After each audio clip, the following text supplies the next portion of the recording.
In this video, we're going to make a really lush sounding pad that's great for use in chords. I've heard this sound with virtual Riot and Odesza, giving that really lush backing to the rest of their crazy bass sounds that are going on. So let's check this out in Ableton Live. All right, so here's the preset. Let's just hear it.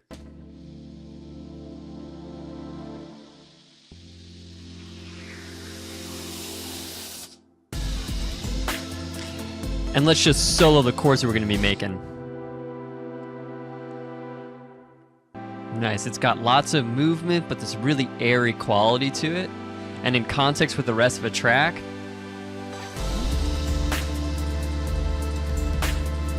nice. Really dig this.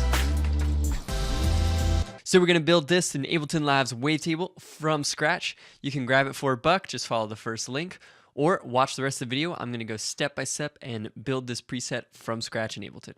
So let's check it out. Here we are in Ableton Live 10. The first thing I'm going to do is I'm going to delete this old preset. Whoa, get it gone. Bam. I'm going to keep these effects, so I'm going to turn them off. I'll show them off later. But I'm going to go over into Instruments and drag in Wavetable. Then we're going to start building this thing.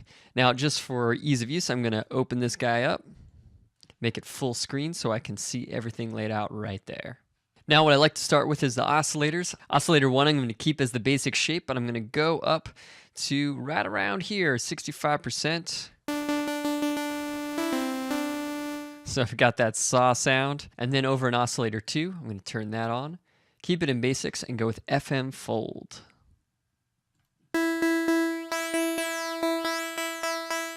Put that around 80%. Now, you know, with most of these presets, when you start, they sound really cheesy, really kind of, I don't know, cheap sounding, but when you put on the other aspects of it, it really begins to round out. Now I'm going to put on the sub oscillator, put that gain all the way up, and the tone all the way, well, not quite. We're going to go around 70%. Just fills it out a little bit. Now let's start playing with the envelopes. I'm going to put this amp up all the way because I want a really strong, big chord sound. I don't want it to like pluck at the beginning. I just want it to come on and stay at full volume. Just going to keep that right around there. And then on envelope 2, which I'm going to map in a moment, I want this to kind of be the kind of movement, plucky sound at the beginning of it. So the decay I'm going to put around 500. I'm just going to write in 500. And everything else on there is fine. Envelope 3, we're not going to really touch. We're not going to play with the LFOs at all either. Now, what will give this a lot of interest is moving the oscillator 1 position. I love to do this with Wavetable. It gives it a unique sound. And I'm just going to click there and turn that up to 100.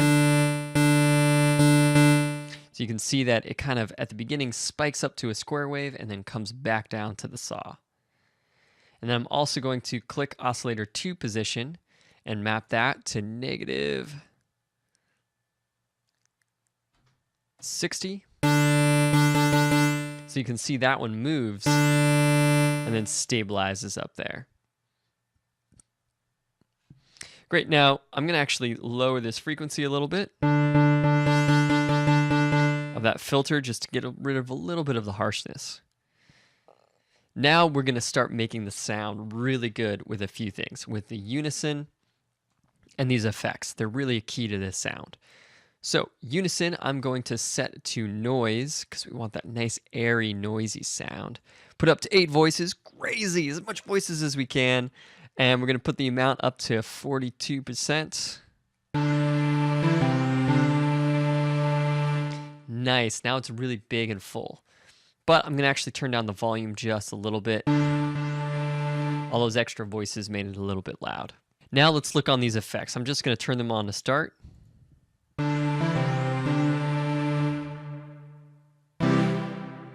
can see they kind of give it more room, a bigger type of sound. And what we have here is a reverb, just a really simple slight reverb. And then this is the new echo in Ableton 10, and it's just the backdoor preset. So if you want to find that, all you do is you go to your audio effects, and you can even say backdoor, and bam.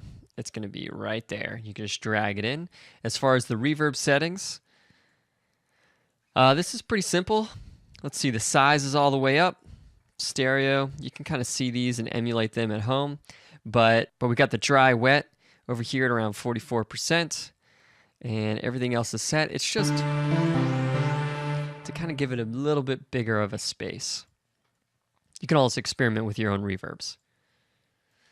And there's one last thing with this particular preset, and that is when I was playing this track earlier, what I did is I actually mapped the frequency. And I just click frequency there and it shows up in my automation. I'm going to go down. And this is going to raise up over time. So let's hear what that sounds like.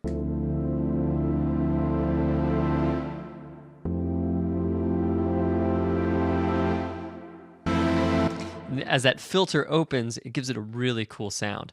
And the only other thing I might do if I want to start getting cray is come in here and do things like start making more. Right, so if we hear that in context. And modulating that filter, automating it is going to give it a really unique sound and glue it into your track. So there you go, that's the preset in Ableton Labs Wavetable. Make sure you subscribe to this channel. I'm going to make a lot more videos around future bass using Wavetable and Ableton Live, the basics of Wavetable, and things like that. So again, make sure you subscribe and check us out. There'll be more coming your way. So until then, make some awesome music.